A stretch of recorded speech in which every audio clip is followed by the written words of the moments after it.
नमस्कार, मी श्रावणी झोन किचनमध्ये तुमचं मनापासून स्वागत आहे। तर सध्या मी इथे गावी आलेली आहे आणि गावी कसं आमचं घर डोंगराच्या खाली असल्यामुळे नेटवर्क इश्यू आहे, त्यामुळे मला व्हिडिओ अपलोड करता आले नाही। आमच्या घराच्या मागच्या साईडला मेन रोड आहे, त्यामुळे गाड्यांचा आवाज सतत चालू असतो, त्यामुळे व्हिडिओ शूट करताना पण थोडा प्रॉब्लेम होतो। गावी आल्यावर पाहुण्यांची तर वर्दळ चालूच असते, त्यामुळे व्हिडिओसुद्धा शूट करता येत नाही। त्यातल्या त्यात 2 रेसिपीज मला करता आल्या, त्यातीलच एक म्हणजे सुका जवळ्याची भाजी। तर आज मी सुक्या जवळ्याची भाजी केलेली आहे, ती आज तुमच्यासोबत शेअर करते आहे। सुक्या जवळ्याच्या भाजीची रेसिपी याआधी मी अपलोड केलेली आहे, पण गावी आल्यावर एक वेगळाच अनुभव येतो, म्हणून मी ती रेसिपी तुमच्यासोबत शेअर करते आहे। तांदळाची भाकरीसुद्धा मी शेअर केलेली आहे, तर ती तुम्ही बघा। तुम्हाला जर व्हिडिओ आवडला तर नक्की सबस्क्राईब करा। चला तर मग रेसिपीकडे वळू।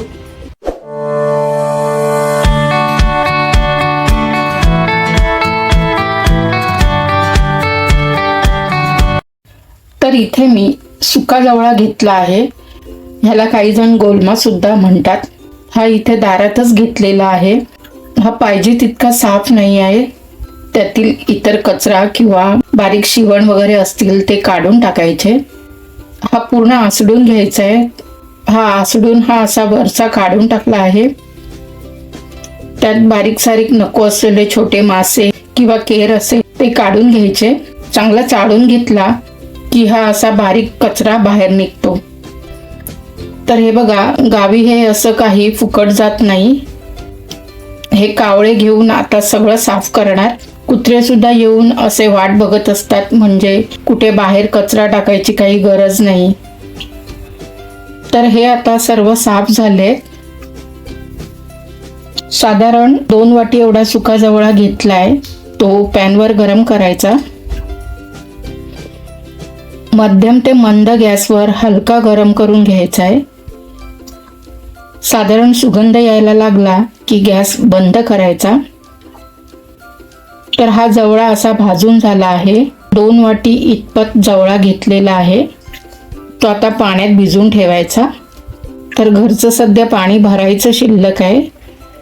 इथे आमची बोरिंग आहे, या बोरिंगला साधारण 25 वर्ष झाली आहेत। तसं दुसरी आमची विहीर सुद्धा आहे, तर तुम्ही बघू शकता ही आमची विहीर आहे।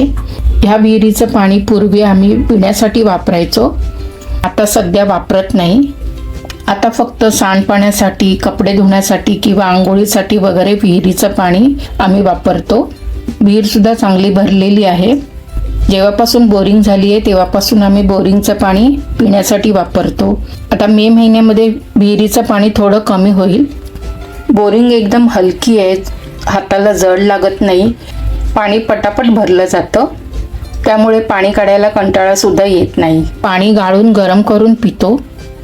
तर घरासमोरच बोरिंग असल्यामुळे जेव्हाच्या तेव्हा पाणी घ्यायला बरं पडतं, जास्त पाणी घरी भरायची गरज लागत नाही। बोरिंगच्या बाजूला मस्त असं रामफळाचं झाड आहे आणि त्याला चांगले रामफळ सुद्धा लागलेत। अजून ते कच्चे आहेत। रामफळ तयार व्हायला साधारण 1 महिना तरी लागतील। सध्या फेब्रुवारी महिना आहे, त्यामुळे आंब्याच्या झाडाला चांगला मोहर लागलाय।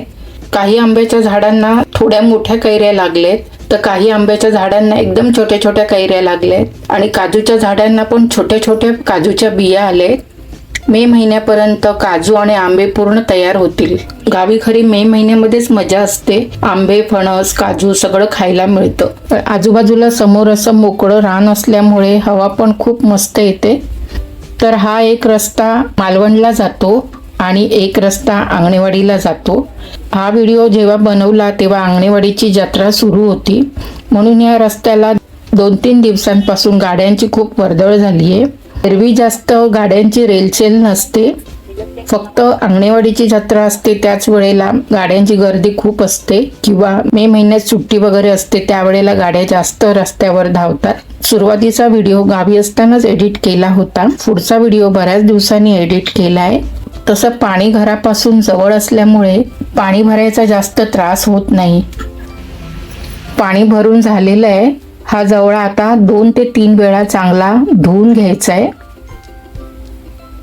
जवळा चांगला भाजल्यामुळे त्याची माती पाण्यातून सहज निघून जाते। आणि त्या जवळ्याचा उग्र वास सुद्धा येत नाही. तर हा जवळा धुवून पाण्यामध्ये 15 मिनिटं बाजूला ठेवून द्यायचा. 15 मिनिटांनी हा जवळा चांगला भिजला आहे, तो चांगला गाळून घ्यायचा. असा चांगला घट्ट पिळून पाणी काढून घ्यायचं, म्हणजे सगळा कचरा खाली पाण्यामध्ये उतरणार आणि आपल्याला पाहिजे तेवढा चांगला स्वच्छ जवळा मिळणार. तर इथे आता भाजीसाठी गॅस पेटवून एक पॅन गरम करत ठेवायचा. त्यात 3 ते 4 चमचे तेल गरम करायचं. तेल गरम झालं की थोडा कढीपत्ता घालायचा. त्यात 2 ते 3 चिरलेला कांदा परतायचा. कांदा थोडा जास्त घालायचा, त्यामुळे भाजीचं प्रमाण वाढतं आणि चवही छान लागते. कांद्याचा ओलसरपणा कमी झाला की साधारण 8 ते 10 ठेचलेली लसूण आणि अर्धा इंच ठेचलेलं आलं घालायचं. ते छान परतून घ्यायचं. मिनिटभर छान परतून घेतलं आणि कांदा लालसर व्हायला लागला की एक कापलेली हिरवी मिरची परतून घ्यायची. सर्व मिनिटभर परतायचं. कांदा लालसर झाला की छोटा टोमॅटो असेल तर 1 टोमॅटो घालायचा, नाहीतर मोठा असेल तर अर्धा टोमॅटो बारीक चिरून घालायचा. टोमॅटो चांगला मिक्स करून घ्यायचा. टोमॅटो नरम होईपर्यंत परतला की चवीप्रमाणे मीठ घालायचं.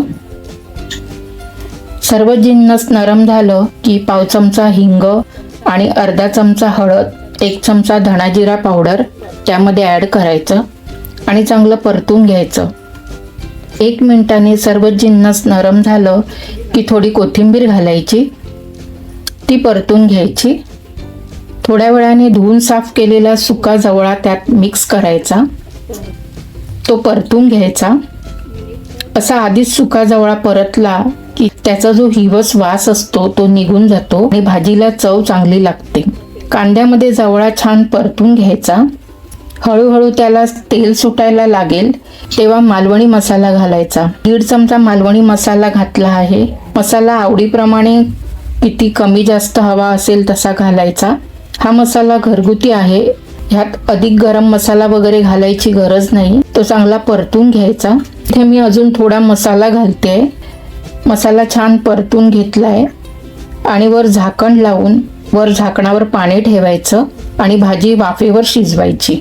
गॅसची आच मंद ते मध्यम ठेवायची. 1 मिनिटाने झाकण काढायचं आणि चांगलं परतून घ्यायचं.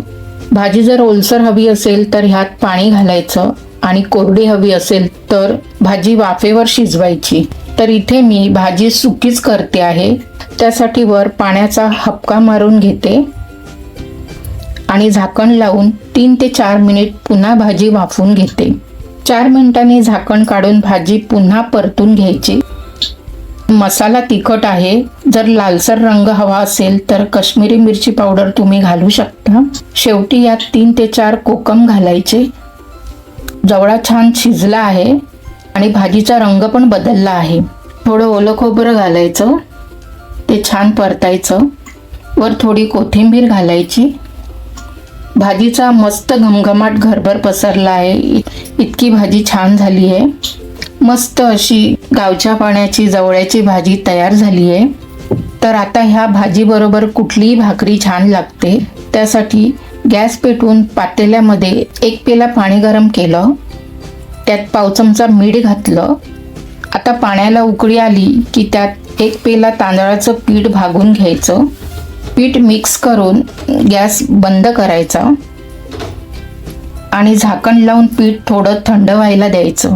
2 ते 3 मिनिटांनी पीठ ताटात काढून घेतलंय आणि पीठ चांगलं मळून घ्यायचं.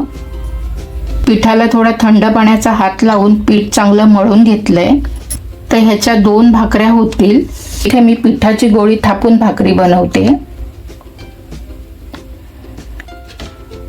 पीठ भागवलं आहे म्हणून वर पाणी लावत नाहीये. भाकरी चांगली शेकून घ्यायची आहे. तर अशा दोन्ही पण भाकऱ्या करून घ्यायच्या आहेत. दुसरी भाकरी लाटून करते. भाकरी छान अलटून पलटून शेकून घेतली आहे. तर आपली भाकरी सुद्धा तयार आहे. जवळ्याची भाजी आणि भाकरी दोन्ही पण तयार आहे. त्यात सर्व करून घेऊया. मस्त अशी सुका जवळा आणि तांदळाची भाकरी ह्याचं कॉम्बिनेशन खूपच छान लागतं. घरात मासे आणले नसतील आणि नॉनव्हेज खायचं असेल तर ही अशी सुक्या जवळ्याची भाजी म्हणजे उत्तम पर्याय आहे. ही चपाती बरोबर किंवा तिखट डाळ भातासोबत खाल्ली तरी चालते. पावासोबत सुद्धा सुंदर लागते.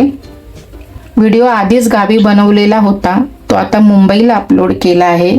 तर आजची रेसिपी आवडली तर व्हिडिओला लाईक, शेअर, सबस्क्राईब करायला विसरू नका. रेसिपी पाहिल्याबद्दल धन्यवाद.